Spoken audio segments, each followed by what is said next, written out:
ಮಾತರ್ಮೇ ಮಾತರಿಶ್ವನ್ನ ಪಿತರತುಲಗುರೋ ಭ್ರಾತರಿಷ್ಟಾಪ್ತಬಂಧೋ ಸ್ವಾಮಿನ್ ತರ್ವಾಂತರಾತ್ಮನ್ನ ಜರ ಜರಯಿತರ್ಜನ್ಮ ಮೃತ್ಯಾಮಯಾನಾಂ ಗೋವಿಂದೇ ದೇಹಿ ಭಕ್ತಿಂ ಭವತಿ ಚ ಭಗವನ್ ಊರ್ಜಿತಾಂ ನಿರ್ನಿಮಿತ್ತಾಂ ನಿರ್ವ್ಯಾಜಾಂ ನಿಶ್ಚಲಾಂ ಸದ್ಗುಣಗಣ ಬೃಹತೀಂ ಶಾಶ್ವತೀಮಾಶುದೇವ ನಾರಾಯಣಂ ನಮಸ್ಕೃತ್ಯ ನರಂ ಚೈವ ನರೋತ್ತಮಂ ದೇವೀಂ ಸರಸ್ವತೀಂ ವ್ಯಾಸಂ ತತೋ ಜಯಮುದೀರಯೇ ವಿಜಾನತಾಂ ಅವಿತ್ತಸ್ಯ ಮಧ್ವಸ್ಯ ಜಗತಿ ಗುರೋಃ ಪೂರ್ವಾಚಾರ್ಯಮಹಿಷ್ಠಾನಾಂ ಇಯಂ ಪ್ರಣತಿಮಾಲಿಕಾ ಪೂರ್ಣಜ್ಞಾನಾಯ ವಿದ್ಮಹೇ ಪೂರ್ಣಾನಂದಾಯ ಧೀಮಹಿ ತನ್ನೋ ವ್ಯಾಸ ಪ್ರಚೋದಯಾತ್. ಉಮಾ ದೇವದೇವ ನಮಸ್ತೆಸ್ತು ಕಾಲಸೂದನ ಶಂಕರ ಲೋಕೇಶು ವಿವಿಧ ಧರ್ಮಾಃ ತತ್ಪ್ರಸಾದಾನ್ಮಯಾಶ್ರುತಾಃ. ಪಾರ್ವತಿ ಕೇಳ್ತಾ ಇದ್ದಾಳೆ, ಶಂಕರ, ಲೋಕದಲ್ಲಿ ಥರಥರದ ಧರ್ಮಗಳನ್ನು ಹೇಳಿದೆ, ನಿನ್ನ ಅನುಗ್ರಹದಿಂದ ನಾನು ಕೇಳಿದೆ. ವಿಶಿಷ್ಟಂ ಸರ್ವಧರ್ಮೇಭ್ಯಃ ಶಾಶ್ವತಂ ಧ್ರುವಮವ್ಯಯಂ ಶ್ರೋತುಮಿಚ್ಛಾಮ್ಯಹಂ ಸರ್ವಂ ಅತ್ರ ಮುಹ್ಯತಿ ಮೇ ಮನಃ. ಎಲ್ಲ ಧರ್ಮಗಳಿಗಿಂತ ಮಿಗಿಲಾದದ್ದು ಯಾವುದು ಅನ್ನೋದನ್ನು ನಾನು ಕೇಳಲಿಕ್ಕೆ ಬಯಸ್ತೇನೆ. ಯಾಕೆಂದ್ರೆ ನನಗೆ ಗೊಂದಲ ಇದೆ ಅಂತಾಳವಳು. ಅತ್ರ ಮುಹ್ಯತಿ ಮೇ ಮನಃ. ಯಾಕೆ? ಕೇಚಿನ್ ಮೋಕ್ಷಂ ಪ್ರಶಂಸಂತಿ. ಕೆಲವರು ಮೋಕ್ಷ ಒಳ್ಳೆಯದು ಅಂತಾರೆ. ಕೇಚಿದ್ ಯಜ್ಞ ಫಲಂ ದ್ವಿಜಾಹ. ಯಜ್ಞ ಮಾಡಿದಾಗ ಏನು ಫಲ ಬರುತ್ತೋ ಅದೇ. ಇನ್ನು ಕೆಲವರು ವಾನಪ್ರಸ್ಥಂ ಪುನಃ ಕೇಚಿತ್. ಕೆಲವರು ವಾನಪ್ರಸ್ಥ ಶ್ರೇಷ್ಠ ಅಂತಾರೆ. ಗಾರ್ಹಸ್ಥ್ಯಂ ಕೇಚಿದಾಶ್ರಮಂ. ಕೆಲವರು ಇಲ್ಲ ಗೃಹಸ್ಥ ಧರ್ಮ ಅನ್ನೋದು ಮಿಗಿಲು, ಸಮಾಜದ ಜೀವನಾಡಿ ಅದು ಅಂತಾರೆ. ರಾಜಧರ್ಮಾಶ್ರಯಂ ಕೇಚಿತ್. ಅಲ್ಲ, ಮುನಿಗಳು ವಾನಪ್ರಸ್ಥರಾಗಿ ಇರಬೇಕಾದರೂ ಕೂಡ ವ್ಯವಸ್ಥೆ ಚೆನ್ನಾಗಿರಬೇಕು, ಅದಕ್ಕೆ ರಾಜಧರ್ಮವೇ ಮಿಗಿಲು ಅಂತ ಕೆಲವರು ಹೇಳ್ತಾರೆ. ಕೇಚಿತ್ ಸ್ವಾಧ್ಯಾಯಮೇವಚ. ಇನ್ನು ಕೆಲವರು ಸ್ವಾಧ್ಯಾಯವೇ ಧರ್ಮ ಅಂತಾರೆ. ಬ್ರಹ್ಮಚರ್ಯಾಶ್ರಮಂ ಕೇಚಿತ್ ವಾಕ್ಸಂಯಮಾಶ್ರಮಂ. ಕೆಲವೊಬ್ಬರು ಬ್ರಹ್ಮಚರ್ಯ ಮಿಗಿಲು ಅಂತಾರೆ. ಇನ್ನು ಕೆಲವರು ವಾಕ್ಸಂಯಮ, ಮಾತಿನ ನಿಗ್ರಹ ಏನಿದೆ ಅದೇ ಮಿಗಿಲು ಅಂತಾರೆ. ಮಾತರಂ ಪಿತರಂ ಕೇಚಿತ್ ಸೇವಮಾನ ದಿವಂಗತಾಃ. ತಂದೆಯ ಸೇವೆಯೇ ಮಿಗಿಲು.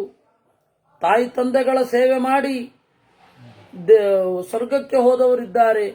ಆದ್ದರಿಂದಾಗಿ ಮಾತಾಪಿತೃ ಶುಶ್ರೂಷೆಯೇ ಪರಮ ಅಂತ ಕೆಲವರು ಹೇಳ್ತಾರೆ. ಅಹಿಂಸೆಯ ಪರಸ್ವರ್ಗೆ ಸತ್ಯೇನ ಚ ಮಹೀಯತೆ. ಕೆಲವರು ಅಹಿಂಸೆಯೇ ಮಿಗಿಲು ಅಂತಾರೆ. ಇನ್ನು ಕೆಲವರು ಸತ್ಯವೇ ಮಿಗಿಲು ಅಂತಾರೆ. ಆಹವೇ ಅಭಿಮುಖ ಕೇಚಿತ್ ನಿಹತಾಸ್ತ್ರಿದಿವಂ ಗತಾಃ. ಯುದ್ಧದಲ್ಲಿ ಎದುರಿಗೆ ಮಡಿಯುವುದೇ ವೀರ, ಅದೇ ಸ್ವರ್ಗ ಅಂತಾರೆ. ಕೇಚಿತ್ ಉಂಚವ್ರತೈ ಸಿದ್ಧ. ಇನ್ನು ಕೆಲವರು ಯಾರಿಗೂ ತೊಂದರೆ ಮಾಡೋದು ಬೇಡಪ್ಪ, ಹಕ್ಕಿಗಳು ತಿಂದು ಉಳಿದ ಕಾಳುಗಳನ್ನು ಒಟ್ಟೈಸಿ ಉಣ್ಣುವುದೇ ಶ್ರೇಯಸ್ಕರ ಅಂತ ಕೆಲವರು ಹೇಳ್ತಾರೆ. ಆರ್ಜವೇನಾ ಪರೇ ಯುಕ್ತ. ಇನ್ನು ಕೆಲವರು ಆರ್ಜವ, ಇನ್ನು ಕೆಲವರು ಮಹಾತ್ಮರ ಪೂಜೆ. ಆಯ್ತಾ? ಏವಂ ಬಹುವಿಧೈರ್ಲೋಕೆ ಧರ್ಮಾಚಾರೈ ಸುಸಂವೃತೈ ಮಮಾಪಿ ಮತಿರಾವಿದ್ಧ ಮೇಘಲೇಖೇವ ವಾಯುನಾ. ಅದರಿಂದ ಈ ಧರ್ಮ ಮಿಗಿಲು ಅಂತ ಅದರಲ್ಲಿ ವಾದ ಮಾಡ್ತಾ ಇರ್ತಾರೆ. ಅವಾಗ ನನಗೇನನ್ಸುತ್ತೆ, ನನಗೇ ಗೊಂದಲ ಆಗೋಗಿದೆ. ಮೇಘಲೇಖೇವ ವಾಯುನಾ. ಮೋಡದ ಹಿಂಡು ಗಾಳಿಯಿಂದ ಆಚೆಗೂ ಈಚೆಗೂ ಬರುವ ಹಾಗೆ ನನ್ನ ಬುದ್ಧಿ. ಅದನ್ನು ನೋಡಿದಾಗ ಅದು ಶ್ರೇಷ್ಠ, ಇದನ್ನು ನೋಡಿದಾಗ ಇದು ಶ್ರೇಷ್ಠ ಅಂತ ಅನ್ಸುತ್ತೆ. ಯೇ ತಸ್ಮಿನ್ ಸಂಶಯಸ್ಥಾನೆ ಸಂಶಯಚ್ಛೇದಕಾರಿಯತ್ ವಚನಂ ಬ್ರೂಹಿ ದೇವೇಶ ನಿಶ್ಚಯ ಜ್ಞಾನ ಸಂಯುತಂ. ಈ ರೀತಿ ಇದೆಲ್ಲ ಇರುವಾಗ ಯಾವುದು ಮಿಗಿಲು? ಈ ರೀತಿ ಪಾರ್ವತಿ ಪ್ರಶ್ನೆ ಮಾಡಿದಾಗ, ಉಮೆ ಪ್ರಶ್ನೆ ಮಾಡಿದಾಗ ಸದಾಶಿವ ಹೇಳಿದ, ನ್ಯಾಯತಸ್ತ್ವಂ ಮಹಾಭಾಗೆ ಶ್ರೋತು ಕಾಮಾಸಿ ನಿಶ್ಚಯಂ ಏತದೇವ ವಿಶಿಷ್ಟಂತೆ ಯತ್ವಂ ಪೃಚ್ಛಸಿ ಮಾಂ ಪ್ರಿಯೇ. ನೀನು ನನ್ನನ್ನು ಕೇಳ್ತಾ ಇದೆಯಲ್ಲ, ಬಹಳ ಮಿಗಿಲಾದದ್ದು ಇದು. ಸರ್ವತ್ರ ವಿಹಿತೋ ಧರ್ಮ ಸ್ವರ್ಗಲೋಕ ಫಲಾಶ್ರಿತಃ ಬಹುದ್ವಾರಸ್ಯ ಧರ್ಮಸ್ಯ ನೇಹಾಸ್ತಿ ವಿಫಲಾ ಕ್ರಿಯಾ. ಎಲ್ಲ ಕಡೆ ಧರ್ಮಕ್ಕೆ ಸ್ವರ್ಗವೇ ಆಸರೆ, ಸ್ವರ್ಗವೇ ವಿಷಯ. ಸ್ವರ್ಗ ಸಿಗಲಿ ಅಂತಲೇ ಎಲ್ಲರೂ ಮಾಡೋದು. ಧರ್ಮ ಅನ್ನೋದು ಬಹುದ್ವಾರ, ಅದಕ್ಕೆ ಬಹಳ ಬಾಗಿಲುಗಳಿದೆ. ಧರ್ಮಕ್ಕೆ ಬಹುದ್ವಾರಸ್ಯ ಧರ್ಮಸ್ಯ, ಬಹಳ ಬಾಗಿಲುಗಳು ಇರುವುದು. ಅದರಿಂದಾಗಿ ಯಾವ ಕ್ರಿಯೆಯೂ ವಿಫಲವಲ್ಲ. ಯಸ್ಮಿನ್ನಿಷ್ಟ ವಿಷಯೇ ಯೋ ಯೋ ಯಾತಿ ವಿನಿಶ್ಚಯಂ ತಂ ತಮೇವಾಭಿಜಾನಾತಿ ನಾಣ್ಯಂ ಧರ್ಮಂ ಶುಚಿಸ್ಮಿತೇ. ಸರಿ, ಜನರ ಮೆಂಟಾಲಿಟಿ ಹೇಗಿದೆ ಅಂದರೆ, ಯಾರ್ಯಾರಿಗೆ ಯಾವುದ್ಯಾವುದ್ರಲ್ಲಿ ನಿಶ್ಚಯ ಇರುತ್ತೋ ಅದರಲ್ಲಿ ಹೋಗ್ತಾರೆ. ಒಬ್ಬರಿಗೆ ದಯೆಯೇ ಮಿಗಿಲು ಅನ್ಸತ್ತೆ, ಒಬ್ಬರಿಗೆ ಅಹಿಂಸೆಯೇ ಮಿಗಿಲು ಅನ್ಸತ್ತೆ, ಒಬ್ಬರಿಗೆ ತೀರ್ಥಸ್ನಾನವೇ ಮಿಗಿಲು ಅನ್ಸತ್ತೆ, ಒಬ್ಬರಿಗೆ ಯಜ್ಞವೇ ಮಿಗಿಲು ಅನ್ಸತ್ತೆ. ಎಲ್ಲ ತರಹದ ಜನ ಇರಬೇಕು ಒಂದು. ಎರಡನೆಯದ್ದು, ಎಲ್ಲ ತರಹದ ಜನರಿಗೆ ಒಂದು ರೀತಿಯಾದ ನಿಶ್ಚಯ ಇರುತ್ತೆ, ಅವ್ರದೇ ಆದ ನಿಶ್ಚಯ ಇರುತ್ತೆ. ಶೃಣು ದೇವಿ ಸಮಾಸೇನ ಮೋಕ್ಷದ್ವಾರಮನುತ್ತಮಂ ಏತದ್ಧಿ ಸರ್ವಧರ್ಮಾಣಾಂ ವಿಶಿಷ್ಟಂ ಶುಭಮವ್ಯಯಂ. ಆದರೆ ಈ ಎಲ್ಲ ಧರ್ಮಗಳನ್ನು ಹೇಳ್ತಾರೆ ಅನ್ನೋದು ಹೌದು. ನ್ಯಾಯವಾಗಿ ಹೇಳಬೇಕಾದ್ರೆ ಮೋಕ್ಷ ಧರ್ಮವೇ ಮಿಗಿಲು. ನಾಸ್ತಿ ಮೋಕ್ಷಾತ್ ಪರಂ ದೇವಿ ನಾಸ್ತಿ ಮೋಕ್ಷಾತ್ ಪರಾಗತಿ ಸುಖಮಾತ್ಯಂತಿಕಂ ಶ್ರೇಷ್ಠಂ ಅನಿವೃತ್ತಂಚ ತದ್ವಿದುಹು.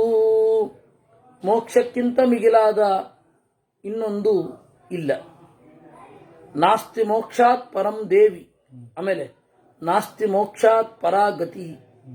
ಮೋಕ್ಷಕ್ಕಿಂತ ಇನ್ನೊಂದು ಗತಿಯೇ ಇಲ್ಲ. ಏಕೆಂದ್ರೆ ಅಂತಿಮವಾಗಿ ಹೋಗಿ ಮತ್ತೆ ಮರಳಿ ಬರದೇ ಇರೋದು ಅಂತ ಹೇಳಿದ್ರೆ ಮೋಕ್ಷ ಮಾತ್ರ. ಬೇರೆ ಎಲ್ಲಕ್ಕೂ ಕೂಡ ಮರಳಿ ಬರೋದು ಅಂತ ಒಂದುಂಟು. ಏನೇನು ಕೇಳಿದೆ ಆ ಎಲ್ಲ ಧರ್ಮಕ್ಕೂ ಆವೃತ್ತಿ ಇದೆ. ಅಹಿಂಸೆ ಮಾಡಿದ್ರೆ ಒಂದು ಸ್ವಲ್ಪ ಕಾಲ ಸ್ವರ್ಗ ಆಗಿ ಮತ್ತೆ ಬರಲೇಬೇಕು. ಆವಾಗ ಯಾವ ಅಹಿಂಸೆಯೋ ನೆನಪೇ ಇರಲ್ಲ. ಚೆನ್ನಾಗಿ ದಾನ ಮಾಡಿದ, ಸ್ವರ್ಗಕ್ಕೆ ಹೋದ, ಮರಳಿ ಬಂದ, ಮತ್ತದೇ ಕಂಟಿನ್ಯೂ ಆಗಬೇಕು.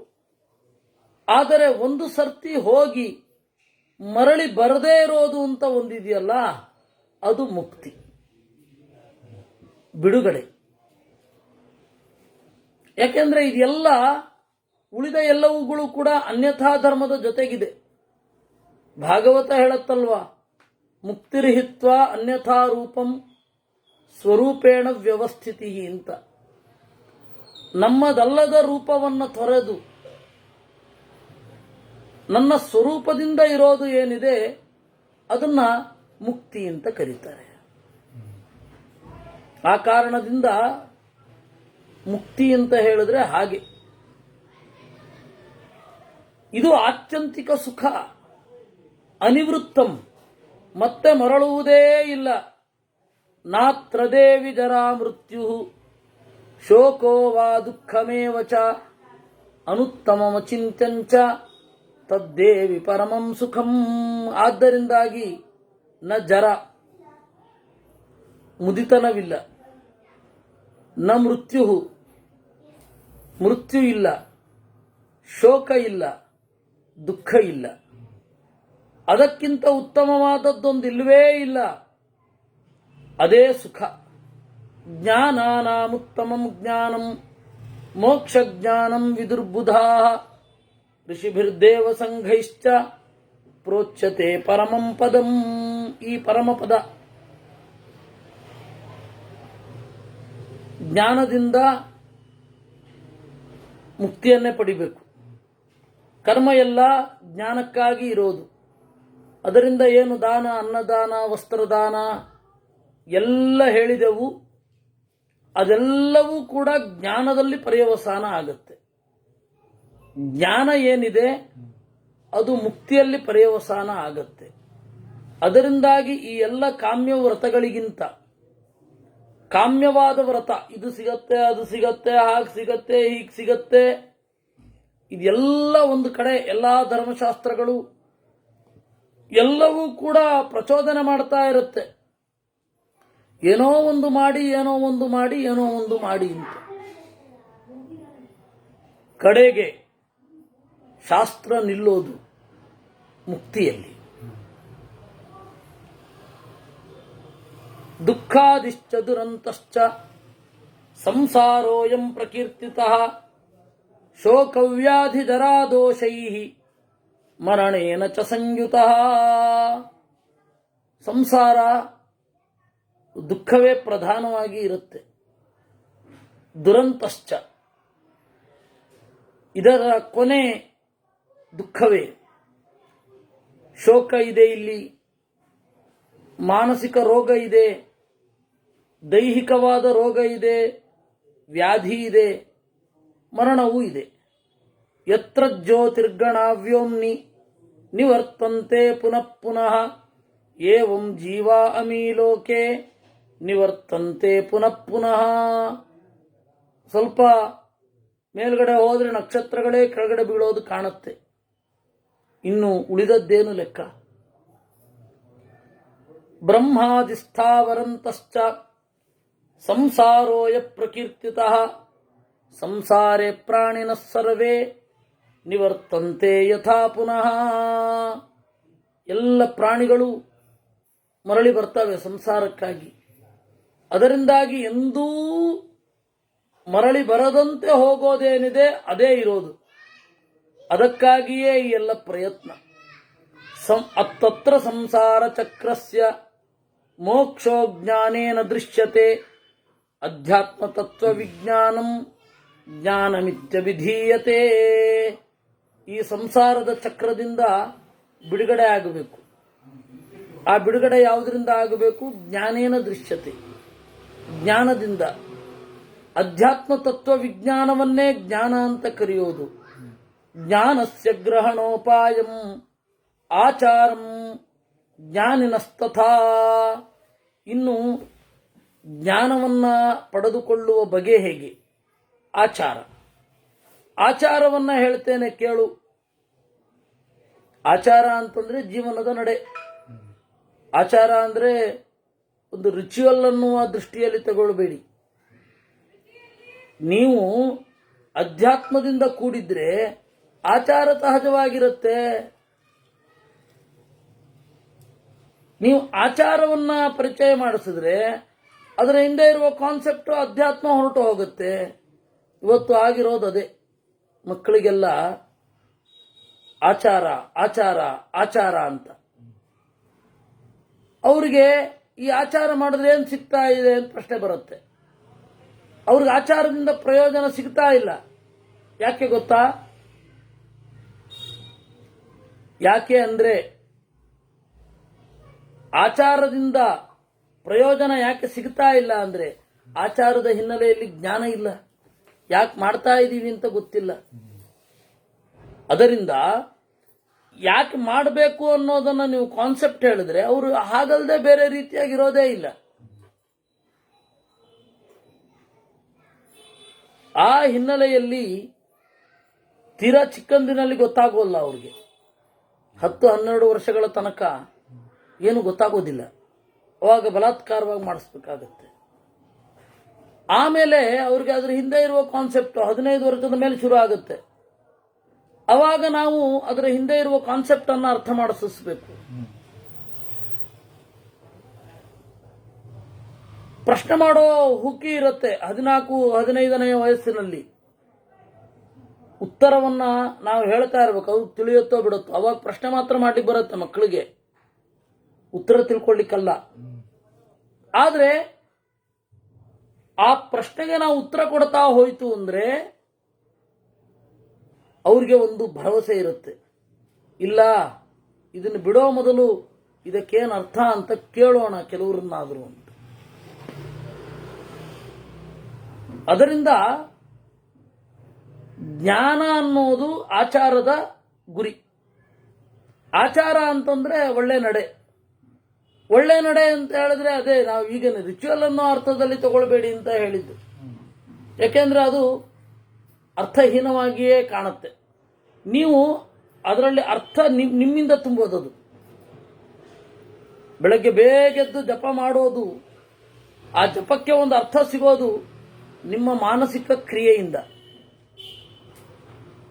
ನೀವು ಅದು ತಿನ್ನಲ್ಲ ಇದು ತಿನ್ನಲ್ಲ ಅಂತ ನಾವು ಹೇಳ್ತೇವಲ್ಲ, ಅದರ ಕಡೆ ಏನು ಅಂದ್ರೆ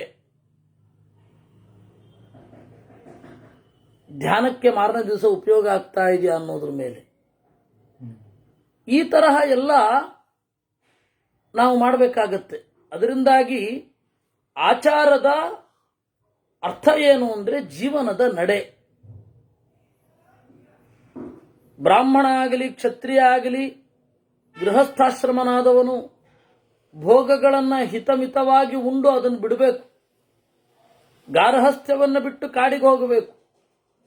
ಕಾಡಿಗೆ ಹೋಗಿ ವನೇ ಗುರುಂ ಸಮಾಜ್ಞಾಯ ದೀಕ್ಷಿತೋ ವಿಧಿಪೂರ್ವಕಂ ದೀಕ್ಷಾಂ ಪ್ರಾಪ್ಯ ಯಥಾನ್ಯಾಯಂ ಸ್ವವೃತ್ತಂ ಪರಿಪಾಲಯೇತ್. ಕಾಡಿಗೆ ಹೋಗಿ ಗುರುಗಳ ಅನುಮತಿಯನ್ನು ಪಡೆದು ದೀಕ್ಷಿತನಾಗಿ ಅಲ್ಲಿ ಪಾಠ ಕಲಿಬೇಕು. ಉಪಾಧ್ಯಾಯದಿಂದ ಮೋಕ್ಷ ಜ್ಞಾನವನ್ನು ಸ್ವೀಕಾರ ಮಾಡಬೇಕು. ಇವತ್ತಿನ ಪರಿಸ್ಥಿತಿಯಲ್ಲಿ ನಾವು ಹಾಗೆ ಮಾಡಲಿಕ್ಕಾಗಲ್ಲ. ಅದರಿಂದಾಗಿ ಕಾಂಕ್ರೀಟ್ ಕಾಡಲ್ಲಿ ಇದ್ದೇವೆ ನಾವು ಅಂತ ಅಂದುಕೊಂಡು ಆಯ್ತೆ ಇದರ ಈ ಶಾಸ್ತ್ರದ ಅರಿವನ್ನು ಯಥಾಯೋಗ್ಯವಾಗಿ ಪಡ್ಕೊಳ್ತಾ ಎರಡೂ ಕಡೆ ಹೋರಾಡಬೇಕು. ಎಲ್ಲರೂ ಎರಡೂ ಕಡೆ ಹೋರಾಡೋದೆ. ಪಾಂಡವರು ಅಷ್ಟು ದೊಡ್ಡ ತಲೆಬಿಸಿ ರಾಜ್ಯಭಾರ ಮಾಡ್ತಾ ದೇವರ ಕಡೆಗೆ ಸಾಗಲಿಲ್ವೇ? ಪ್ರತಿಯೊಂದು ಸಂದರ್ಭದಲ್ಲಿಯೂ ಹಾಗೇ ಇರುತ್ತೆ. ಸುಮಂತ್ರ ಆಗಿರಬಹುದು, ಅಂಬರೀಷ ಆಗಿರಬಹುದು, ನಹುಷ, ಯಯಾತಿ, ಮಾಂಧಾತ ಎಲ್ಲರದ್ದು ಅದೇ ಕಥೆ ಅಲ್ವಾ? ಎರಡೂ ಕಡೆಗೆ ಹೊಡೆದಾಡೋದು. ಇಲ್ಲಿ ಒಂದು ಮಿತಿಯಲ್ಲಿ ಧರ್ಮವನ್ನು ಮಾಡ್ತಾ ಅಲ್ಲಿ ಒಂದು ಮಿತಿಯಲ್ಲಿ ಜ್ಞಾನವನ್ನು ಪಡ್ಕೊಳ್ಳಿಕ್ಕೆ ಪ್ರಯತ್ನ ಪಡೋದು. ಎಂಥ ಹೋರಾಟಗಳಾಗಿದೆ. ಅವನು ರಾಜನಾದವನು ದಿವಸ ಬೆಳಗ್ಗೆ ಎದ್ದು ಧರ್ಮಾರ್ಥವನ್ನು ಚಿಂತೆಯೇತಂತ. ನಂತರ ಬೆಳಗ್ಗೆ ಎದ್ದು ಕೂಡಲೇ ಉಪನಿಷತ್ತೋ ಅಥವಾ ಇನ್ನೇನೋ ಹಿಡ್ಕೊಳ್ಳಿಕ್ಕೆ ಪುರುಸೊತ್ತಿರಲಿಲ್ಲ ಅವ್ರಿಗೆ. ಅಪರಾತ್ರಿಯಲ್ಲಿ ಗೂಢಚಾರರನ್ನ ಭೇಟಿಯಾಗಬೇಕು, ಯಾರಿಗೂ ಗೊತ್ತಿಲ್ಲದೆ. ಆ ಗೂಢಚಾರರಲ್ಲಿ ಏನೇನು ವಿಷಯ ತಂದಿರ್ತಾರೋ ಅದನ್ನು ಯಾವುದನ್ನು ಸಮಾನವಾಗಿ ಸ್ವೀಕರಿಸಿ ಬೆಳಗ್ಗೆ ಎದ್ದು ಧರ್ಮ ಏನು, ಇಡೀ ದಿನ ಯಾವ ತರಹ ನಡೆದ್ರೆ ನನಗೆ ಒಳ್ಳೆಯದಾಗತ್ತೆ ಅಂತ ಯೋಚನೆ ಮಾಡಬೇಕು. ಧರ್ಮ ಮತ್ತು ಅರ್ಥ. ಆಮೇಲೆ ಎದ್ದು ಸ್ನಾನಾದಿಗಳನ್ನು ಮಾಡಿ ಸಂಧ್ಯಾವಂದನೆ ಮಾಡಿ ಅಗ್ನಿಹೋತ್ರವನ್ನು ಮಾಡಿ, ಕೆಲವೊಬ್ಬರು ಅದಕ್ಕಿಂತ ಮೊದಲು ವ್ಯಾಯಾಮ ಮಾಡ್ತಾ ಇದ್ರು, ಯುದ್ಧದ ಕಲೆ. ಇನ್ನು ಕೆಲವರು ಅದಾದ್ಮೇಲೆ ಆಮೇಲೆ ಮತ್ತೆ ಇದಕ್ಕೆ ಹೋಗೋದು, ಸಭೆ ಹೋಗಿ ವ್ಯವಹಾರ ಅಂತ. ನ್ಯಾಯ ತೀರ್ಮಾನಕ್ಕೆ ರಾಜನೇ ಕೂಡಬೇಕು ಊರಿನಲ್ಲಿದ್ದರೆ, ರಾಜಧಾನಿಯಲ್ಲಿದ್ದರೆ. ಹೀಗೆಲ್ಲ ಇಷ್ಟೆಲ್ಲ ತಲೆನೋವುಗಳ ನಡುವೆ ಅವರು ಅಧ್ಯಾತ್ಮಕ್ಕೂ ಸಮಯ ಕೊಡ್ತಾ ಇದ್ರು. ಅಥವಾ ಅಧ್ಯಾತ್ಮ ಅನ್ನೋದು ಅವರ ಜೊತೆಗೆ ಹಾಸುಹೊಕ್ಕಾಗಿ ಇತ್ತು ಅವರ ಜೀವನದಲ್ಲಿ. ಪಂಚವಿಂಶತಿ ವಿಜ್ಞಾನಂ ಸಾಂಖ್ಯಮಿತ್ಯ ವಿಧೀಯತೆ. ಸಾಂಖ್ಯ ಮತ್ತೆ ಯೋಗ ಅಂತ ಎರಡು ತರಹದ ದಾರಿಗಳುಂಟು. ಅದರಲ್ಲಿ ಸಾಂಖ್ಯ ಅಂದರೆ 25 ತತ್ವದ ಜ್ಞಾನ. ಐಶ್ವರ್ಯಂ ದೇವಸಾರೂಪ್ಯಂ ಯೋಗಶಾಸ್ತ್ರಸ್ಯ ನಿರ್ಣಯ. ಇನ್ನು ಯೋಗ ಅಂದರೆ ಜನರಿಗೆ ಹೇಗೆ ಅಂದರೆ ಐಶ್ವರ್ಯ. ಈಶ್ವರ ಅಂತಂದ್ರೆ ಅನೇಕ ಸಿದ್ಧಿಗಳ ಒಡೆಯ. ಆ ಅನೇಕ ಸಿದ್ಧಿಯನ್ನು ಪಡೆಯೋದನ್ನ ಐಶ್ವರ್ಯ. ಅವ್ರಿಗೆ ಅದೇ ಗುರಿ. ನೀರಿನ ಮೇಲೆ ಹಾಗೆ ನಡೆದೆ, ಕುಪ್ಪಳಿಸಿದೆ, ಕುಣಿದೆ, ಹಾರಿದೆ, ನೆಗೆದೆ, ಆಯ್ತೆ, ಬೇರೆ ಕಡೆ ವೇಗವಾಗಿ ಸಾಗಿದೆ, ಅಣಿಮೆಯ ಆಯಿತು, ಲಘಿಮ ಅತ್ಯಂತ ಹಗುರವಾದೆ, ಗರಿಮ ಬಹಳ ಭಾರವಾದೆ, ಇವುಗಳೆಲ್ಲ ಸಿದ್ಧಿ. ಇದು ಐಶ್ವರ್ಯ. ಇದನ್ನ ಕೊಡತಕ್ಕಂಥದ್ದು ಯೋಗಶಾಸ್ತ್ರ. ಆ ಯೋಗಶಾಸ್ತ್ರ ಅನ್ನೋದೇ ನಮ್ಮ ದಾರಿ ಅಂತ. ತಯೋರನ್ಯತರಂ ಜ್ಞಾನಂ ಶೃಣುಯಾತ್ ಶಿಷ್ಯತಾಂ ಗತಃ. ಒಂದೋ ಯೋಗದ ಗುರುವಿನ ಶಿಷ್ಯನಾಗಬೇಕು, ಇದು ವೈದಿಕ ಯೋಗ. ಇನ್ನೋ ಸಾಂಖ್ಯದ ಶಿಷ್ಯನಾಗಬೇಕು. ನಾ ಕಾಲೋ ನಾಪ್ಯಕಾಶಾಯಿ ನಾಪ್ಯ ಸಂವತ್ಸರೋಚಿತಃ ನಾ ಸಾಂಖ್ಯಯೋಗೋ ನಾ ಶ್ರಾದ್ದಂ ಗುರುಣಾ ಸ್ನೇಹಪೂರ್ವಕಂ. ಕಾಲವನ್ನು ಮೀರಬಾರದು. ನಾಪಿ ಅಕಾಶಾಯಿ, ಕಾಷಾಯ ಅದು ಕಷಾಯ ಇರಬಾರದು. ಕಷಾಯ ಅಂತಂದ್ರೆ ಗೊಂದಲಗಳು. ಈ ದಾರಿ ಹಿಡಿದಿದ್ದೀನಿ, ಈ ದಾರಿಯಲ್ಲಿ ಏನು ಸಮಸ್ಯೆ ಇದೆಯೋ ಏನೋ ಅನ್ನುವ ಗೊಂದಲ ಇರಬಾರದು. ಇನ್ನು ನಾಪಿ ಅಸಂವತ್ಸರೋಷಿತ. ಆಮೇಲೆ ಆಕಾಶಾಯಿ ಅನ್ನೋದಕ್ಕೆ ಇನ್ನೊಂದರ್ಥ ನೀಲಕಂಠ ಬರೆದಿದ್ದಾರೆ. ಬಟ್ಟೆಯ ಕ್ರೇಜ್ ಅದಿರಬಾರದು. ನಾಪಿ ಅಸಂವತ್ಸರೋಷಿತ, ಅಲ್ಲದೆ 1 ವರ್ಷ ಕಡಿಮೆ ವಾಸ ಮಾಡದವನಿಗೆ ಏನನ್ನೂ ಹೇಳಬಾರದು.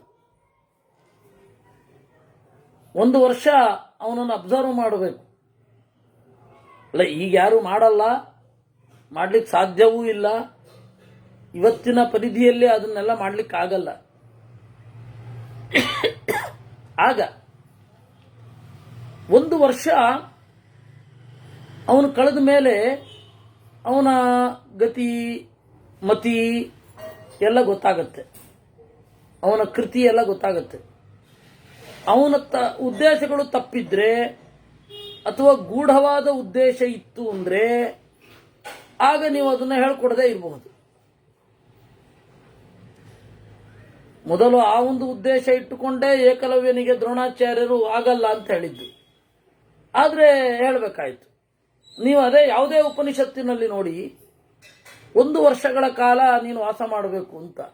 ನಿಮಗಿನ್ನೂ ಛಂದೋಗೋಪನಿಷತ್ತಿನಲ್ಲಿ ಆಯ್ತೆ, ಇಂದ್ರ ಹಾಗೂ ವಿರೋಚನರು ಬ್ರಹ್ಮದೇವರ ಹತ್ರ ಪಾಠಕ್ಕೆ ಹೋಗ್ತಾರೆ. 105 ವರ್ಷಗಳಾದ್ಮೇಲೆ ಅವರು ಒಳ್ಳೆ ಸಂಗತಿಯನ್ನ ಹೇಳಿದ್ದಾರೆ. ಅಲ್ಲಿ ತನಕ ಸುಮಾರು 32 ವರ್ಷಗಳಾಗ್ತಾ ಇರುವಾಗ ಅವರೇನ್ ಮಾಡಿದ್ದಾರೆ, ಗೊಂದಲಮಯವಾದ ಹೇಳಿಕೆಯನ್ನೇ ಹೇಳಿ ಕಳಿಸಿದ್ದಾರೆ. ಅದರಿಂದಾಗಿ ಅವಾಗ 1 ವರ್ಷ ಕಾಲ ವಾಸ ಮಾಡದವನಿಗೆ ಹೇಳಬಾರದು ಅಂತಿತ್ತು. ಆಯ್ತಾ? ಇವತ್ತು ಇಷ್ಟು ತಾಳ್ಮೆ ಇರ್ಲಿಕ್ಕೆ ಸಾಧ್ಯನಾ? 3 ತಿಂಗಳಲ್ಲಿ ನನ್ನ ಮಗ ಟ್ರ್ಯಾಕಲ್ಲಿ ಇದಾನೋ ಇಲ್ವೋ ಅಂತ ತಿಳ್ಕೋಬೇಕು ತಂದೆ ತಾಯಿಗಳು. ಅವ್ರಿಗೆ ಅಷ್ಟು ಅರ್ಜೆಂಟ್. ಫಾಸ್ಟ್ ಫುಡ್ ತರಹ ವಿದ್ಯೆ ಅನ್ನೋದು ಫಾಸ್ಟ್ ಫುಡ್. ಆಯ್ತಾ? ಸಂಗೀತಕ್ಕೆ ಬಂದಾಗ ಅವ್ರು ಇನ್ನೂ ಮಕ್ಕಳನ್ನ ಸೇರಿಸೇ ಇರಲ್ಲ. ಹೇಳ್ತಾರೆ ಅವರು, ಸೇರಿಸೇ ಇರಲ್ಲ. ಕಚೇರಿ ಯಾವಾಗ ಕೊಡಿಸ್ತೀರಾ ಅಂತ ಕೇಳ್ತಾರೆ.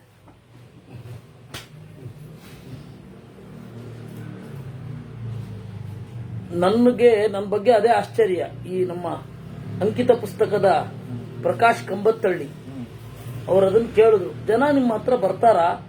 ಹೌದಪ್ಪ, ಒಂದಿಷ್ಟು ಜನ ಬರ್ತಾರೆ, ಒಂದಿಷ್ಟು ಜನ ಕೇಳ್ತಾರೆ. ಹೌದಾ?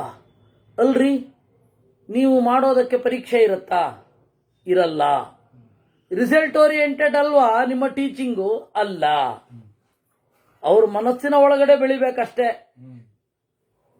ಅವ್ರ ಮನಸ್ಸಿನ ಒಳಗಡೆ ಹೇಗೆ ಬೆಳೆದಿದ್ದಾರೆ ಅಂತ ಹೆಂಗ್ ಗೊತ್ತಾಗತ್ತೆ? ಅವರ ದೈನಂದಿನ ಜೀವನದಲ್ಲಿ ಗೊತ್ತಾಗಬೇಕು. ಅದು ಯಾರಿಗೆ? ನನಗೆ ಗೊತ್ತಾಗಬೇಕಿಲ್ಲ, ಅವ್ರಿಗೆ, ಅವ್ರ ಜೊತೆಗಿರೋರ್ಗೆ ಗೊತ್ತಾಗಬೇಕು.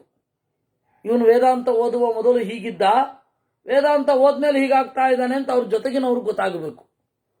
ನನಗೆ ತೃಪ್ತಿ ಆಗ್ತಾ ಇದೆ, ನನಗೆ ಸಂತೋಷ ಆಗ್ತಾ ಇದೆ ಅಂತ ಅವ್ರಿಗೆ ಗೊತ್ತಾಗಬೇಕು. ಸರಿ, ಏನು ಪರೀಕ್ಷೆ ಕಟ್ಟಿಲ್ಲ, ನೀವು ಮಾಡುವ ಕೋರ್ಸ್ಗೆ ಸರ್ಟಿಫಿಕೇಟ್ ಇಲ್ಲ, ನೀವು ಒಂದು ವೇಳೆ ಸರ್ಟಿಫಿಕೇಟ್ ಕೊಟ್ಟರು ಅದರಲ್ಲಿ ಕೆಲಸ ಸಿಗಲ್ಲ, ಆದರೂ ನಿಮ್ಮ ಜೊತೆ ಜನ ಬರ್ತಾ ಇದ್ದಾರಾ ಅಂತ ಕೇಳಿದ್ರು ಅವರು. ನಮ್ಮ ಭಾರತೀಯ ಪದ್ಧತಿಯಲ್ಲಿ ಹೀಗಿಲ್ಲ. ಅವ್ರಿಗೆ ಆಶ್ಚರ್ಯ ಅಂದ್ರೆ ಆಶ್ಚರ್ಯ, ಏನ್ರಿ ಹೀಗೂ ಇರ್ತಾರ ಜನ, ಏನೋ ಇದಾರೆಪ್ಪ ಬರ್ತಾರೆ. ಐಟಿ ಕಂಪನಿ ಪ್ರಭಾವ, ರಿಸಲ್ಟ್ ಓರಿಯೆಂಟೆಡ್. ಅದೇ ಅದೇ ಅದೇ ರಿಸಲ್ಟ್ ಓರಿಯೆಂಟೆಡ್, ಅದೇ ಅದೇ ಈಗಿನ ಅವ್ರಿಗೆ ಆಶ್ಚರ್ಯ. ಅದು ಹೆಂಗ್ರಿ ಹೀಗೆಲ್ಲ ಇರ್ತಾರ, ನೀವು ಹೆಂಗ್ ಬದುಕಿದ್ದೀರಾ ಅಂತ ಕೇಳಿದ್ರು ಅವರು. ಈ ತರ ಸ್ಪರ್ಧಾತ್ಮಕವಾದ ಜಗತ್ತಿನಲ್ಲಿ ನೀವಿಲ್ಲ, ಶಾಂತವಾಗಿ ಒಂದು ಕಡೆ ಕೂತ್ಕೊಳ್ತೀರಾ. ಬನ್ನಿ ಅಂತ ಯಾರಿಗೂ ಅಡ್ವರ್ಟೈಸ್ಮೆಂಟ್ ಮಾಡಲ್ಲ, ಬಂದ್ರೆ ಸಂತೋಷ, ಬರ್ದಿದ್ರೆ ಆನಂದ ಅಂತೀರ ನೀವು. ಅದು ಹೆಂಗ್ರಿ ಜನ ನಿಮ್ ಜೊತೆಗಿದ್ದಾರೆ, ನಿರ್ಲಿಪ್ತರಾಗಿರ್ತೀರಾ. ಪ್ರಾಚೀನ ಭಾರತದ ಆ ಒಂದು ಎಜುಕೇಶನ್ ಸಿಸ್ಟಮ್ಮೇ ಹಾಗೆ. ಅದಕ್ಕೆ ಇವತ್ತಿಗೂ ನಾನು ಇವರೆಲ್ಲ ಸ್ಪರ್ಧಾತ್ಮಕವಾಗಿ ಮಾಡ್ತೀರಾ, ಆಯ್ತು ಒಬ್ಬ ನಾರಾಯಣ ಪಂಡಿತಾಚಾರ್ಯನ ತಯಾರು ಮಾಡಿ ನೋಡೋಣ. ನಾರಾಯಣ ಪಂಡಿತಾಚಾರ್ಯ ಹೋಗ್ಲಿ, ಒಬ್ಬ ಬನ್ನಂಜಯನ್ ತಯಾರು ಮಾಡಿ ನೋಡೋಣ, ಒಬ್ಬ ಕ್ಷೇಮೇಂದ್ರ, ಇವರಿಬ್ರು ಬೇಡ, ದೊಡ್ಡ ಟಾರ್ಗೆಟ್ ಏನೋ ಅಧ್ಯಾತ್ಮ ಅದು ಎಲ್ಲ, ಒಬ್ಬ ಕ್ಷೇಮೇಂದ್ರನ್ ತಯಾರು ಮಾಡಿ ನೋಡೋಣ. ಆಗಲ್ಲ. ಅಂದ್ರೆ ಈ ಒಂದು ಭಾವ, ಒಂದು ವರ್ಷ ಅವನನ್ನು ನೋಡದೆ ನಾನು ಕಲಿಸೋಲ್ಲ ಅಂತನ್ನುವ ಭಾವ ಇವತ್ತು ಅತ್ಯಂತ ಅಪರಿಚಿತ. ನಮಗೆ 3 ತಿಂಗಳಲ್ಲಿ ರಿಸಲ್ಟ್ ಬಂದ್ಬಿಡ್ಬೇಕು, 2 ತಿಂಗಳಲ್ಲಿ ರಿಸಲ್ಟ್ ಬಂದ್ಬಿಡ್ಬೇಕು. ಇದು ನಮ್ಮ ಭಾವ, ಇದು ನಮ್ಮ ಮೆಂಟಾಲಿಟಿ. ನಾ ಸಾಂಖ್ಯಯೋಗೋ ನಾ ಶ್ರಾದ್ದಂ ಗುರುಣಾ ಸ್ನೇಹ ಪೂರ್ವಗಂ ಸಮಶೀತೋಷ್ಣ ಹರ್ಷಾದೀನ್ ವಿಷಹೇತ ಸವೈ ಮುನಿ. ಇನ್ನು ಜ್ಞಾನಯೋಗದ ಕಡೆ ಉತ್ಕಟವಾದ ಭರವಸೆ ಇರಬೇಕು, ಸಾಗಬೇಕು. ಶೀತೋಷ್ಣ ಹರ್ಷಾದೀನ್ ವಿಷಹೇತ, ಅಧ್ಯಾತ್ಮ ವಿದ್ಯೆಯನ್ನು ಪಡಿಬೇಕಾದ್ರೆ ತಂಪು ಸಹಿಸಬೇಕು, ಉಷ್ಣವನ್ನು ಸಹಿಸಬೇಕು, ಸುಖ ದುಃಖಗಳನ್ನ ಸಮಾನವಾಗಿ ಕಾಣಬೇಕು. ಇವತ್ತು ನಾವು ಹಾಗೆ ಮಾಡಿದ್ರೆ, ಅಯ್ಯೋ ನನಗೆ ಉಪನಿಷತ್ತು ಓದ್ದೇ ಇರ್ಲಿಕ್ಕಾಗಲ್ಲ, ನನಗೆ ಇದು ವೃದ್ಧಿ ಇದೆ ಅಥವಾ ಆಶೌಚ ಇದೆ, ದೂರದವರು ಅವರು ಹೋಗಿದ್ದಾರೆ, ನಮಗೆ ಆಶೌಚ ಅಷ್ಟು ಇದು ಬಾಂಧವ್ಯ ಸಾಮಾಜಿಕವಾಗಿದೆ, ನಾನು ಅವ್ರನ್ನ ನೋಡಿಲ್ಲ, ನಾನು ಉಪನಿಷತ್ತು ಓದ್ತೀನಿ ಅಂದ್ರೆ ನೋಡಿದ್ರಾ ಎಂತ ಕಲ್ಮನುಷ್ಯ ಅಂತ. ಬೇರೆದೇನ್ ಬೇಕಾದ್ರೆ ಮಾಡ್ಬೋದು, ಉಪನಿಷತ್ತು ಓದೋ ಹಾಗಿಲ್ಲ ಅಷ್ಟೇ. ಈ ತರಹ ಹೋಗ್ತಾ ಇದೆ. ಅದರಿಂದಾಗಿ ಸುಖಾದಿಗಳನ್ನ, ಹರ್ಷಾದಿಗಳನ್ನ ನೀವು ಶಾಂತವಾಗಿ ಸಹಿಸಿಕೊಳ್ಳಿ. ಪ್ರಕೃತಿಯನ್ನ ನೋಡಿ, ಪ್ರಕೃತಿಯನ್ನ ಆಸ್ವಾದನೆ ಮಾಡಿ. ಇಲ್ಲವೇ ಇಲ್ಲ, ಸೀದಾ ಕ್ಯಾಮ್ರಾ ತೆಗೆಯೋದು, ಒಂದು ಹೋ ಅಂತ ಕಿರ್ಚೋದು, ಇವೆಲ್ಲ ಅಧ್ಯಾತ್ಮ ಸಾಧನೆಗೆ ಅಡ್ಡ. ಇಂಥವ್ರಿಗೆ ಹೇಳಬಾರದು ಅಂತಾರೆ. ಯಾಕೆ ಅಂದ್ರೆ ಶೀತೋಷ್ಣಗಳನ್ನ, ತಂಪು, ಉಷ್ಣ, ಹರ್ಷ, ದುಃಖ ಒಂದು ಹಂತದಲ್ಲಿ ಆಗಿದ್ದನ್ನು ತಡಿಬೋದಲ್ಲ. ತೀವ್ರ ಅಪ್ಪ ಹೋದ್ರು, ಅಮ್ಮ ಹೋದ್ರು, ಅಲ್ಲಿ ಅಳ್ಳೇಬೇಕಾಗತ್ತೆ. ನಾವು ಅಳಲ್ಲ ಅಂದ್ರೂ ಅಳ್ತೀವಿ, ಅದಲ್ಲ. ಒಂದು ಹಂತದಲ್ಲಿ ತಡಿಬೋದಲ್ಲ. ಇದನ್ನು ಪ್ರಾಕ್ಟೀಸ್ ಮಾಡ್ಲಿಕ್ಕಾಗದೆ ನೀನ್ ಹೇಗೆ ಇದರಿಂದೆಲ್ಲ ಬಿಡುಗಡೆಗೊಳ್ಳುತ್ತಿ ಹೇಗೆ?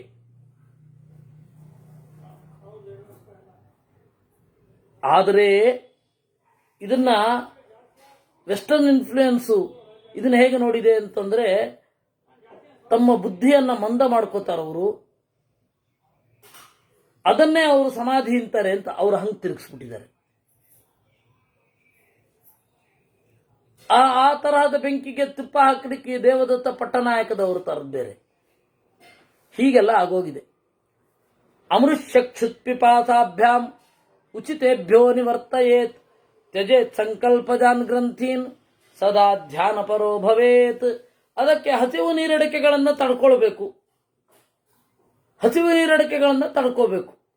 ಅದು ಆರಂಭದ ಪ್ರಾಕ್ಟೀಸ್. ಅದು ನಿಮ್ಮ ಹಸಿವನ್ನು ತಡ್ಕೊಳ್ಳಿ, ನೀರಡಿಕೆಯನ್ನು ತಡ್ಕೊಳ್ಳಿ. ಅದು ಆರಂಭದ ಪ್ರಾಕ್ಟೀಸ್. ಅದು ಅಧ್ಯಾತ್ಮ ವಿದ್ಯೆಗೆ ಯೋಗ್ಯತೆ ಇರೋದು ಹೀಗೆ, ಯೋಗ್ಯತೆ ಬರೋದು ಹಾಗೆ.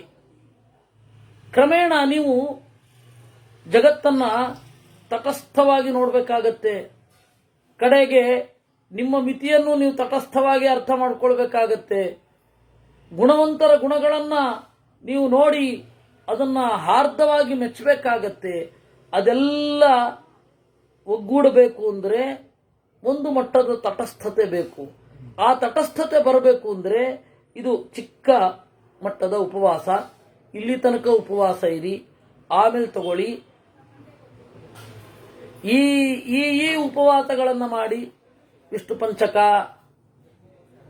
ಆಮೇಲೆ ಇದು ಭೀಷ್ಮ ಪಂಚಕ, ಧಾರಣ ಪಾರಣ ವ್ರತ ಇವುಗಳನ್ನು ಮಾಡಿ,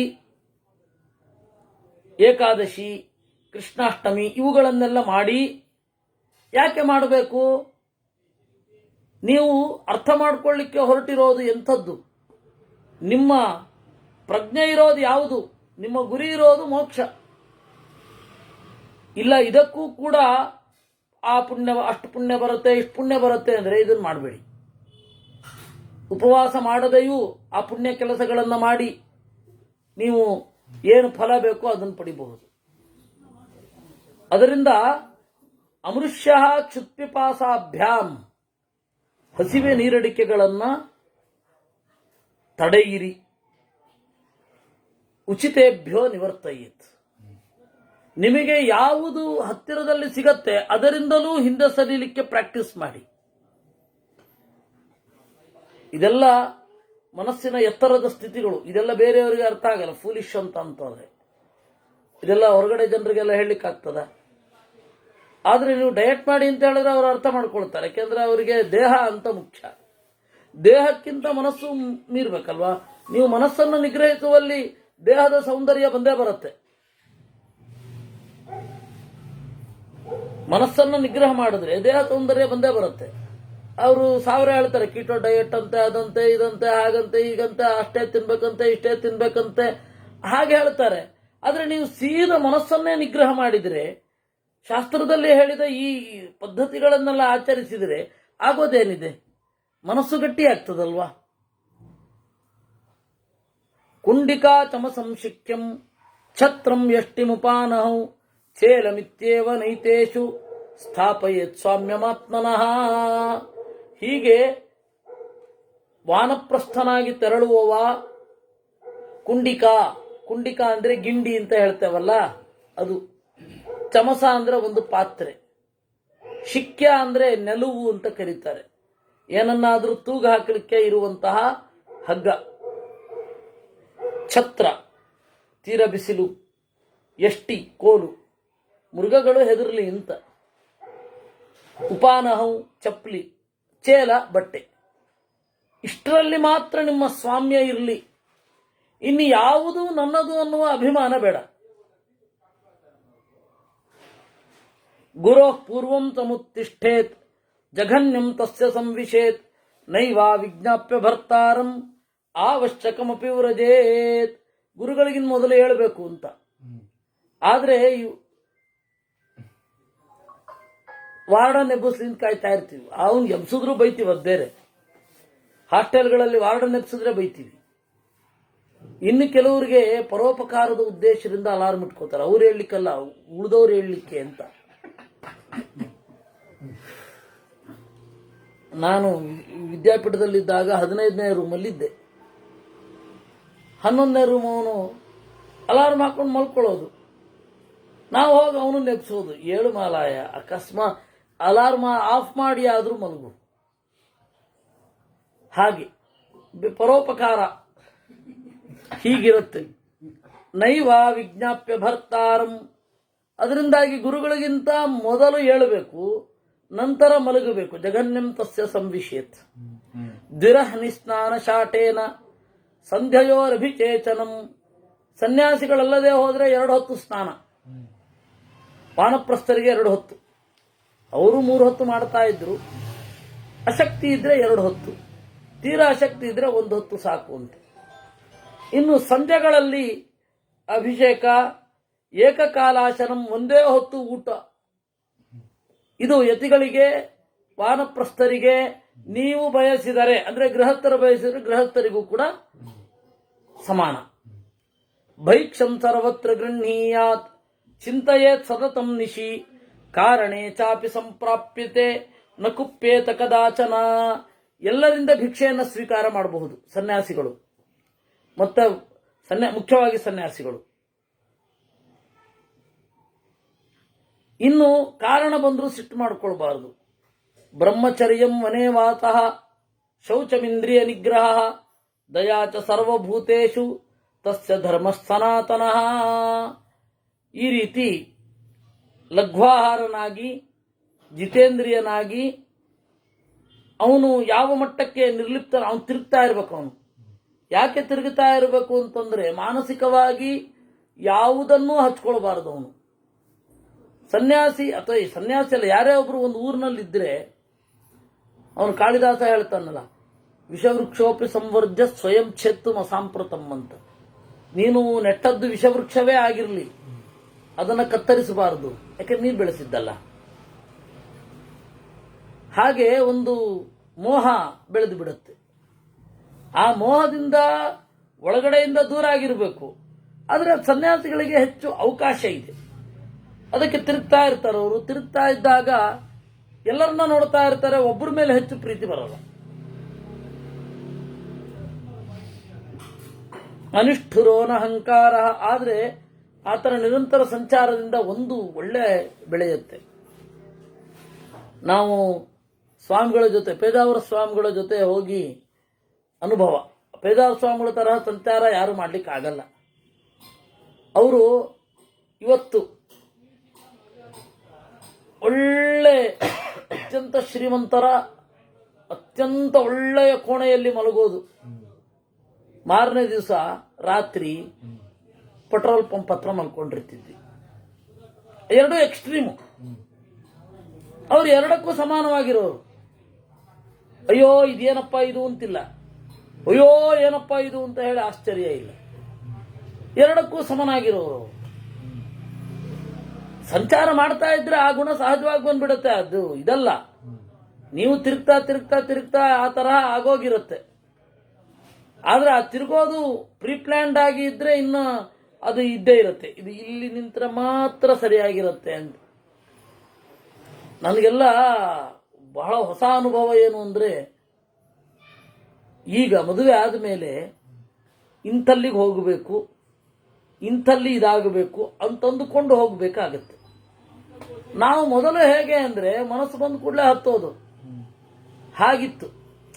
ಅಂದ್ರೆ ಆ ತರಹ ಮಾಡಿ ಅವ್ರಿಗೂ ಆ ತರಹ ಮದುವೆ ಆದ್ಮೇಲೆ ಹಾಗಿರಿ ನನ್ನ ಅಭಿಪ್ರಾಯ ಅಲ್ಲ. ಆದ್ರೆ ಆ ತರ ಸಂಚಾರ ಮಾಡಿದ್ರೆ, ಹಂಗ ತಿರುಗಿದ್ರೆ ಏನಿರತ್ತೆ ಅದನ್ನ ನಾನು ತಗೊಳ್ತೇನೆ. ಇದು ಹೀಗೆ ಅದು ಹಾಗೆ ಅಂತ ಅನ್ನೋಲ್ಲ. ಯಾಕೆಂದ್ರೆ ಹೇಗೂ ಒಂದು ದಿವಸದ್ದು ಈ ಸುಖಕ್ಕೂ ನಾನು ಅಂಟ್ಕೊಂಡಿಲ್ಲೇ ಇರಲ್ಲ, ಹಾಗೆ ಈ ದುಃಖಕ್ಕೂ ನಾನು ಅಂಟ್ಕೊಂಡಿಲ್ಲೇ ಇರಲ್ಲ ಅಂತ ಹೋಗೋದಿದೆಯಲ್ಲ, ಅದು ಒಂದು ನಿರ್ಲಿಪ್ತಿಯನ್ನು ಬೆಳೆಸ್ಬಿಡುತ್ತೆ, ಡಿಟ್ಯಾಚ್ಮೆಂಟ್ ಅನ್ನ ಬೆಳೆಸುತ್ತೆ. ಆ ಡಿಟ್ಯಾಚ್ಮೆಂಟ್ ಇದೆಯಲ್ಲ, ಅದಕ್ಕಾಗಿ ನಾವು ತಿರುಗಬೇಕು. ತಿರುಗೋದರ ಮೂಲ ಉದ್ದೇಶ ಅದು.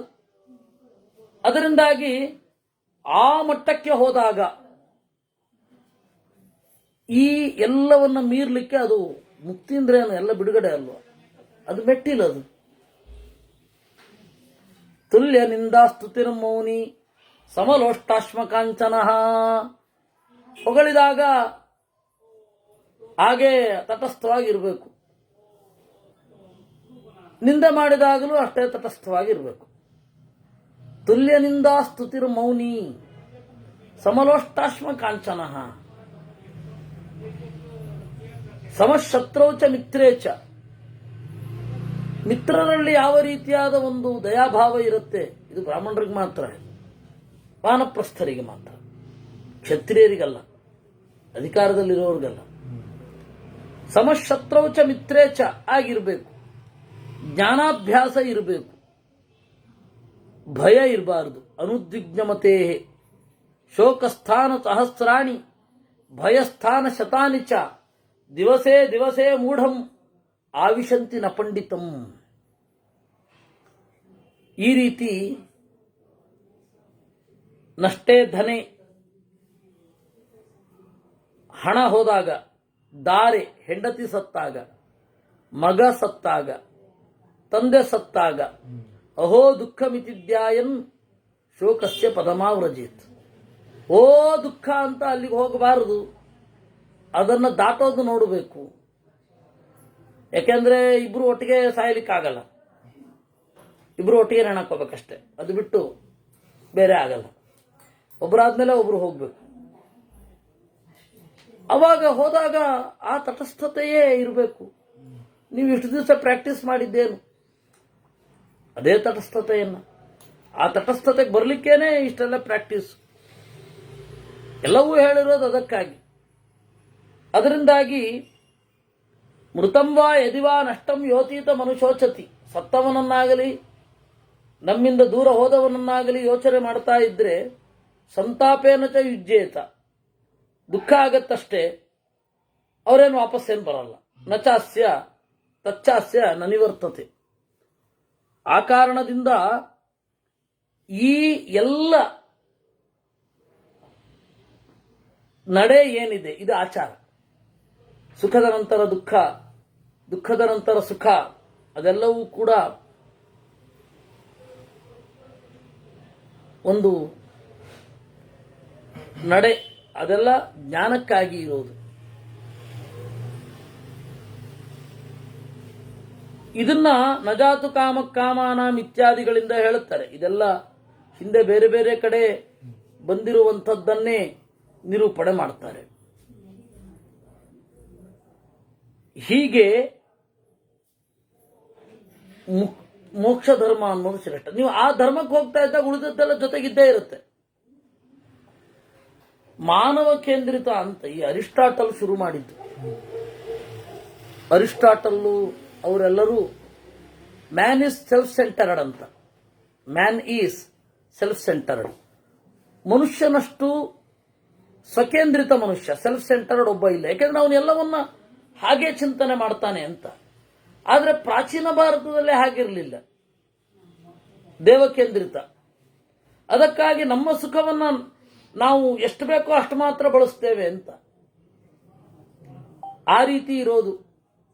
ಇಷ್ಟಾದ ಮೇಲೆ ಪಾರ್ವತಿ ಕೇಳ್ತಾಳೆ, ಕೇನೋಪಾಯೇನ ಮರ್ತ್ಯಾನಾಂ ನಿವರ್ತ್ಯೇತೆ ಜರಾಂತಕೌ. ಯಾವ ಟೆಕ್ನಿಕ್ ಇದ್ರೆ ಮುಪ್ಪು ಬರಲಾರದು, ಯಾವ ಟೆಕ್ನಿಕ್ ಅನ್ನು ನಾವು ಬಳಸಿದರೆ ಸಾವು ಬರಲಾರದು, ಅದನ್ನು ಹೇಳಿ. ತಪಸ್ಸಿನಿಂದಲೋ, ಕರ್ಮದಿಂದಲೋ, ಶ್ರುತದಿಂದಲೋ, ರಸಾಯನ ಪ್ರಯೋಗ ಇರುವ. ರಸಾಯನ ಪ್ರಯೋಗ ಅಂತ ಹೇಳಿದ್ರೆ ಈ ಔಷಧಗಳು ಏನಿದೆ ಅದು. ಯಾವುದಾದ್ರೂ ಒಂದು ಮೆಡಿಕಲ್ ಕಾಂಪೌಂಡ್, ಕೆಮಿಕಲ್ ಕಾಂಪೌಂಡ್ ಏನೋ ಒಂದನ್ನು ತಗೊಂಡ್ರೆ ದೇಹ ನೆಟ್ಟಗಾಗೋಗುತ್ತೆ. ಆ ತರಹನ ಚವನ್ಪ್ರಾಶ್ ಹಾಗೋ ಸರಿ ಇಕಿಗಾಯಿ ಓದಬೇಕು ಅಂತನೋ ಹಾಗೆಲ್ಲ ಹೋದ್ರೆ ಅದು ಅದ ಏನಾದ್ರು ಉಂಟಾ? ಕಡೆಗೆ ತಪಸ್ಸು ನಮಗೆ ಎಟಕತ್ತೋ ಇಲ್ವೋ, ಕರ್ಮ ನಮಗೆ ತಲುಪತ್ತೋ ಇಲ್ವೋ, ಶಾಸ್ತ್ರ ಶ್ರವಣ ಮಾಡಿ ಆಗ್ತಾ ಇದ್ರೆ ಇವರೆಲ್ಲ ತಪಸ್ಸು ಮಾಡಿ ಮುದುಕರಾದವರನ್ನ ನೋಡ್ತಾ ಇದ್ದೇವೆ, ಬೇಗ ತಲೆಗೂದಲು ಬೆಳ್ಳಗಾಗಿದೆ.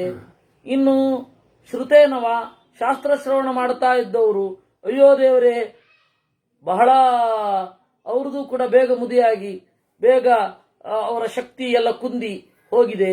ಅದರಿಂದಾಗಿ ರಸಾಯನ ಪ್ರಯೋಗ ಇರಬಹುದೇನು, ಯಾವುದ್ಯಾವುದೋ ಮೆಡಿಸಿನ್ಸು, ಯಾವುದ್ಯಾವುದೋ ಆಪರೇಷನ್ಗಳು. ನೈತದಸ್ತಿ ಮಹಾಭಾಗೆ ಜರಾ ಮೃತ್ಯು ನಿವರ್ತನಂ ಸರ್ವಲೋಕೇಶು ಜಾನೀಹಿ ಮೋಕ್ಷಾದನ್ಯತ್ರ ಭಾಮಿನಿ. ಇಲ್ಲಪ್ಪ, ಇದು ಅತ್ಯಂತ ಹೈಲಿ ಇಂಪಾಸಿಬಲ್ ನೀನು ಕೇಳ್ತಾ ಇರೋದು. ಮುಕ್ತಿಯಿಂದ ಹೊರತುಪಡಿಸಿದರೆ ಇನ್ನೊಂದು ಬಿಡುಗಡೆ ಇಲ್ವೇ ಇಲ್ಲ. ಸರ್ವಲೋಕೇಶು ಜಾನೀಹಿ ಮೋಕ್ಷಾತ್ ಅನ್ಯತ್ರ ಭಾಮಿನಿ ನ ಧನೇನ ನ ರಾಜ್ಯೇನ ನಾಗ್ರ್ಯೇಣ ತಪಸಾಪಿ ವಾ ಮರಣಂ ನಾತಿ ತರತೆ ವಿನಾ ಮುಕ್ತ್ಯಾಚರೀರಿಣ. ಹಣದಿಂದ ಗೆಲ್ಲಿಕ್ಕಾಗಲ್ಲ ಸಾವನ್ನ ಮತ್ತೆ ಮುಪ್ಪನ್ನ. ನನ್ನ ಹತ್ರ ಬಹಳ ಹಣ ಉಂಟು, ನಾನು ವಯಸ್ಸನ್ನು ದಾಟು ಬಿಡ್ತೇನೆ ಅಂದ್ರೆ ಆಗತ್ತೆ? ಆಗಲ್ಲ. ನಧನೇನ ಮರಣವನ್ನು ದಾಟಬೇಕು. ಅದಕ್ಕೆ ಮಂಗ ಮಾಡ್ಲಿಕ್ಕೆ ಬೇಕಾದಷ್ಟು ಜನ ಇದ್ದಾರೆ. ನೀವು ಗೂಗಲ್ ಅಮ್ಮನನ್ನು ಕೇಳಿದ್ರೆ ಅವಳು ಹೇಳ್ತಾಳೆ ಏನಂತ. ಅಂಥವ್ರನ್ನ ಹುಡುಕ್ಬಹುದು ನೀವು. ವಿಜ್ಞಾನ ಬಹಳ ಮುಂದುವರೆದು ಸತ್ತವರನ್ನ ಮರಳಿ ತರುತ್ತೆ. ಆ ದಿವಸ ಬಂದಾಗ ನೀವು ದೇಹವೇ ಇಲ್ಲದೆ ಹೋದ್ರೆ ಗತಿ ಏನು? ಅದರಿಂದಾಗಿ ದೇಹವನ್ನು ಉಳಿಸ್ತೇವೆ. ಸೀರಿಯಸ್ಲಿ ನೀವು ಟೆಸ್ಟ್ ಮಾಡಿ ನೋಡಿ, ಗೂಗಲಿಸಿ ನೋಡಿ. ಅವಾಗ ಅಲ್ಲಿ ತನಕ ನಿಮ್ಮ ದೇಹ ಇಡ್ಲಿಕ್ಕೆ ನೀವು ಹೋದ್ಮೇಲೆ ನೀವು ಎಷ್ಟು ವರ್ಷ ದುಡ್ಡು ಕೊಟ್ಟಿರ್ತೀರೋ ಅಷ್ಟು ವರ್ಷ ನಿಮ್ಮ ದೇಹವನ್ನು ರಕ್ಷಣೆ ಮಾಡ್ತೇವೆ. ಈಗ ನಮಗೆ ಅದನ್ನ ಕೊಡಿ, ಇಷ್ಟು ಬಿಲ್ ಪೇ ಮಾಡಿ ಅಂತ ಹೇಳಿ ವ್ಯಾಪಾರ ಮಾಡೋರಿದ್ದಾರೆ. ಕೇಳಿದ್ದೀರಾ ಅಂತದ್ದು? ಕೇಳಿದ್ದೀರಾ? ಆ ಥರದವರಿದ್ದಾರೆ. ಸೊ ಅವ್ರಿಗೆ ಆಗತ್ತೆ ವಿನಃ ನಮ್ಮ ಆ ದುಡ್ಡು ನಧನೇನ ನರಾಜ್ಯೇನ ನಾಗ್ರಿಯೇಣ ತಪಸಾಪಿ ವಾ. ಒಳ್ಳೆ ತಪಸ್ ಮಾಡ್ತೇನೆ, ಎಲ್ಲ ಇದನ್ನ ದೇಹವನ್ನ ಮತ್ತೆ ವಾಪಸ್ ತಗೊಂಬಂದ್ಬಿಡ್ತೀನಿ. ಓಹೋ, ಮರಣವನ್ನಾಗಲಿ ವಾರ್ಧಕ್ಯವನ್ನಾಗಲಿ ದಾಟ್ಲಿಕ್ಕಾಗೋದೇ ಇಲ್ಲ. 1000 ಅಶ್ವಮೇಧಗಳು, 100 ವಾಜಪೇಯಗಳು, ನತರಂತಿದರ ಮೃತ್ಯು ನಿರ್ವಾಣಾಧಿಗಮಾದ್ವಿನ. ಮುಕ್ತರಾದ್ರೆ ನೋಡಪ್ಪ ಇಲ್ಲ. ಅಶ್ವಮೇಧ ಸಹಸ್ರಾಣಿ ವಾಜಪೇಯ ಶತಾನಿ ಚ ನತರಂತಿ ಧರಾ ಮೃತ್ಯು ನಿರ್ವಾಣಾಧಿಗಮಾದ್ವಿನ. ಐಶ್ವರ್ಯ, ಧನ, ಧಾನ್ಯ, ವಿದ್ಯಾಲಾಭ, ತಪಸ್ಸು, ರಸಾಯನ ಪ್ರಯೋಗ,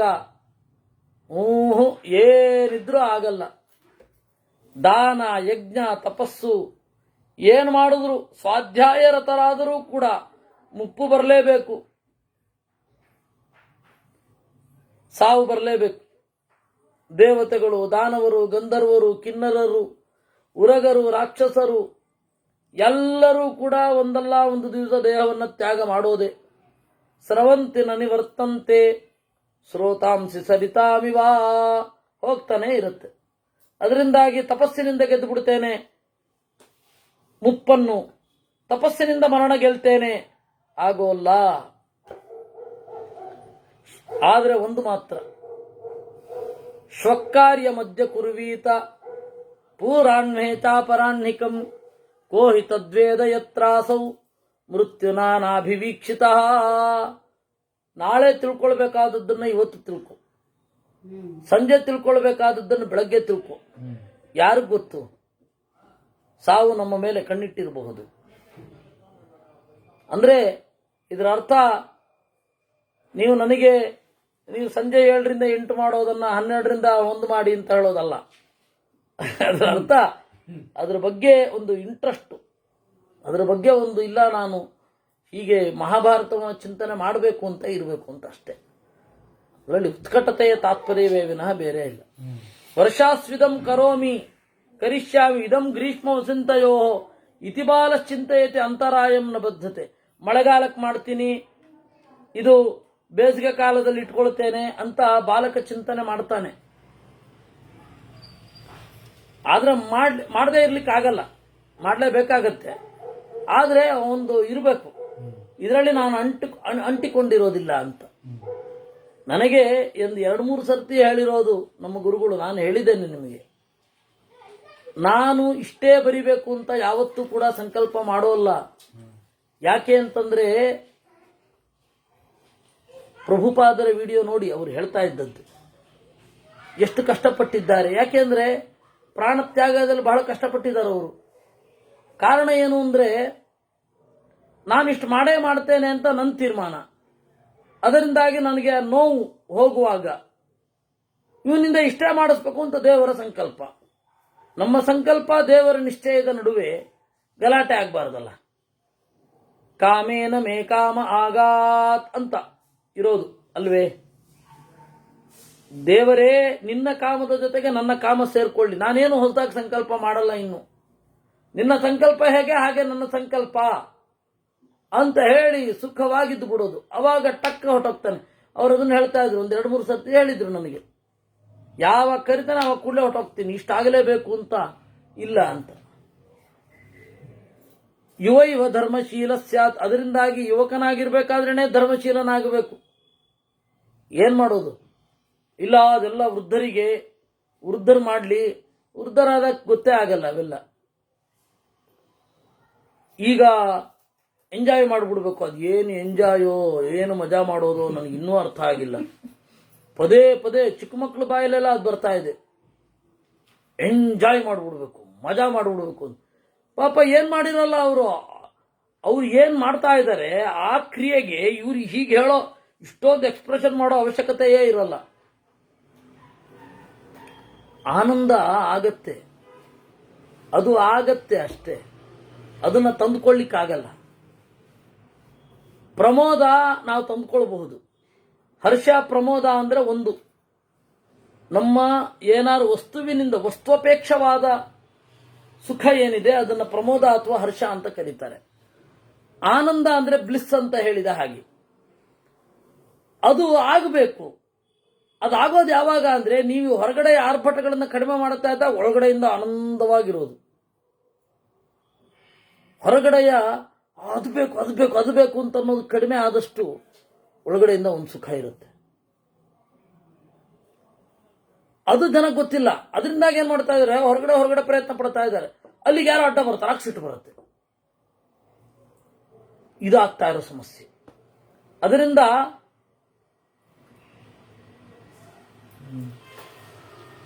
ಈ ಮುಪ್ಪು ಮತ್ತೆ ಇದನ್ನ ದಾಟಬೇಕು ಅಂತ ಆದ್ರೆ ಇಷ್ಟೇ ಇರೋದು, ವಿಮರ್ಶೆ ಮಾಡಬೇಕು. ವಿಮರ್ಶೋ ಜಾಯತೆ ಪುನಃ, ವಿಮರ್ಶೋ ನಾಮ ವೈರಾಗ್ಯಂ ಸರ್ವದ್ರವ್ಯೇಶು ಜಾಯತೆ. ವೈರಾಗ್ಯ ಅಂದ್ರೇನು? ಇದು ಎಷ್ಟರ ಮಟ್ಟಿಗೆ ಸುಖ ಕೊಡತ್ತೆ ಅನ್ನೋದರ ಅರಿವು. ಯಾಕೆಂದ್ರೆ ಒಂದು ಹಂತದಲ್ಲಿ ಇರೋದು 6 ರಸರಿ, 6 ರಸ ಇರೋದು, ಇದರ ಮಿತಿ ಇಷ್ಟೇ ಅಂತ ಅಂದುಕೊಂಡ್ರೆ ಅವಾಗಿಂದ ಅದು ಕಡಿಮೆ ಆಗ್ತಾ ಹೋಗುತ್ತೆ. ಇರೋದಿಷ್ಟೇ ಅಂತ ನಾವು ಯಾವುದರ ಮಿತಿಯನ್ನು ನಾವು ಕಂಡುಕೊಳ್ತೇವೆ ಅದ್ರ ಮೇಲೆ ಡಿಪೆಂಡ್ ಆಗಿರೋದು. ಏತತ್ತೇ ಕಥಿತಂ ದೇವಿ ವೈರಾಗ್ಯೋತ್ಪಾದನಂ ವಚಃ ಏವಂ ಸಂಚಿಂತ್ಯ ಮುಚ್ಚಂತೆ ಹಿ ಮುಮುಕ್ಷವಃ. ಹೀಗೆ ಮಾಡಿಕೊಂಡು ಬಿಡುಗಡೆ ಹೊಂದುತ್ತಾರೆ ಅಂತ ಹೇಳಿದಲ್ಲಿಗೆ 131ನೇ ಅಧ್ಯಾಯ. ಇನ್ನು ಮತ್ತೆ ಸಾಂಖ್ಯದ ಬಗ್ಗೆ ಹೇಳ್ತಾರೆ, ಅದನ್ನು ನಾವು ನಾಳೆ ನೋಡೋಣ ಅಂತ ಹೇಳ್ತಾ ಇವತ್ತಿನ ಚಿಂತನೆಯನ್ನ ದೇವರಲ್ಲಿ ಅರ್ಪಿಸೋಣ. ಕೃಷ್ಣಾರ್ಪಣಮಸ್ತು.